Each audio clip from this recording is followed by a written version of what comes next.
அண்மைச் செய்தி. பிரதமர் வீட்டு வசதி திட்ட நிதியில் முறைகேடு செய்த புகாரில் 13 அரசு அதிகாரிகள் மீது ஒழுங்கு நடவடிக்கை எடுக்கப்பட்டுள்ளதாக தமிழக அரசு தரப்பில் தகவல் தெரிவிக்கப்பட்டிருக்கிறது.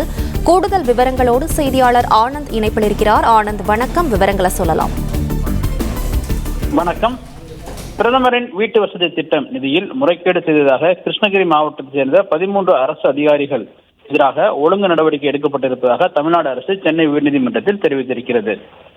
பிரதமர் வீட்டு வசதி திட்டத்தின் கீழ் கிருஷ்ணகிரி மாவட்டத்தில் ஒதுக்கப்பட்ட நிதியை கையாடல் செய்த அதிகாரிகளுக்கு எதிராக நடவடிக்கை எடுக்க வேண்டும் என கோரி கங்காதரன் என்பவர் 2021ஆம் ஆண்டு சென்னை உயர்நீதிமன்றத்தில் பொதுநல மனு தாக்கல் செய்திருந்தார். இந்த வழக்கு உயர்நீதிமன்ற பொறுப்பு தலைமை நீதிபதி கிருஷ்ணகுமார் மற்றும் பாலாஜி ஆகியோருடைய அமர்வில் விசாரணைக்கு வந்தது. அப்பொழுது தமிழக அரசு தரப்பில் முறைகேட்டில் ஈடுபட்ட அதிகாரிகளுக்கு எதிராக ஒழுங்கு நடவடிக்கை எடுக்கப்பட்டு தமிழ்நாடு ஊரக வளர்ச்சி மற்றும் பஞ்சாயத்து ராஜ் துறையின் அப்போதைய இணை இயக்குநர் ஈஸ்வரன் விசாரணை நடத்தி இருப்பதாகவும் 13 அதிகாரிகளுக்கு எதிராக குற்றச்சாட்டுகள் நிரூபிக்கப்பட்டுள்ளதாக கூறி அரசுக்கு அறிக்கை அளித்திருப்பதாகவும் விரைவில் இறுதி உத்தரவு பிறப்பிக்கப்படும் எனவும் தெரிவித்தார்.